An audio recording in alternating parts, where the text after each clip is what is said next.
Hi again then guys, and welcome to another installment of the Automotive News Roundup, and today we've got some more unfortunate news, actually. After a couple of days ago talking about Holden going away from Australia and New Zealand, we're now talking about Aston Martin withdrawing their hypercar, of course the Valkyrie, from Le Mans.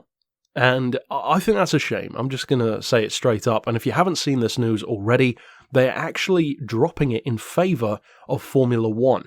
In 2021 instead. And although I find it to be a curious situation, because I'm sure certain people do love Formula 1 more than the WEC, or Le Mans in other words, I just think it's a straight up bad business move. And although you could say, well, what does HSG know? He doesn't own an Aston Martin sized company. That's absolutely true.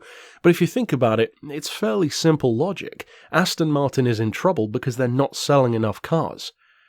Who in their right mind would think that entering Formula 1 is going to help them sell more cars? They're not selling Formula 1 cars, and none of their road cars, in the actual tangible production sense, have any ties to Formula 1 of any kind. The closest thing is the Valkyrie. And the Valkyrie was a hybrid hypercar. That integration into the WEC and ultimately the 24-hour race would have had far, far more tangible and beneficial effects on sales than any Formula 1 car ever could. I am yet to see anyone show me any tangible evidence of Formula 1 increasing a car's sales from a particular company. I believe that the only team who genuinely benefit from Formula 1 in terms of sales is Ferrari, because it's such an integral part of their history. I don't see people buying the Renault Megane R26 because it has an F1 sticker. They buy it because it's a good hot hatch. Nobody buys a Honda Civic Type R because they were in Formula 1. It's utterly irrelevant. It's the most ego-stroking form of motorsport there is, and that is unfortunately what, to me at least, this decision smacks of. It smacks of ego. They want to compete in F1 because it's the highest tier of motorsport, even though WEC is a far, far smarter strategy. Because, and this is backed up by actual facts, you look at the cars in the hypercar and supercar market that are worth the most.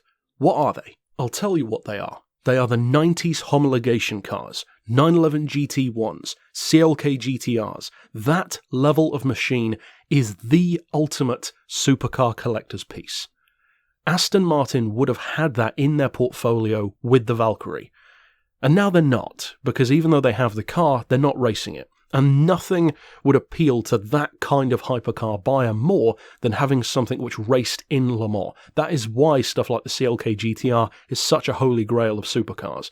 I believe this is an awful business decision that is totally ego-driven, and although it could work out to be a good thing, and I certainly hope for the sake of Aston Martin it does, it's never the decision I would have made in that position. It's certainly not with the information that I have, only as a viewer, of course. And again, that could be completely different if you were in the position they are, with extra information and behind-the-scenes stuff. But I find it very unfortunate news. Ultimately, though, that's it for this bit of news. Of course, the WEC governing body themselves are also disappointed about this. They've released statements online which you can read by a simple Google search.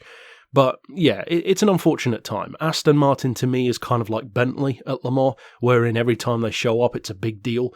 And I'm going to miss them. I think that Aston Martin going up against Peugeot and various other teams would have been fantastic.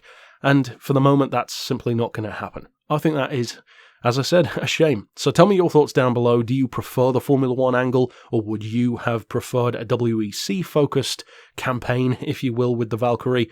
As I said, tell me down below. And of course, stick around on the channel for more automotive news, both in gaming and in the real world. And until next time, I'll see you then. But for now, as always, thanks for watching.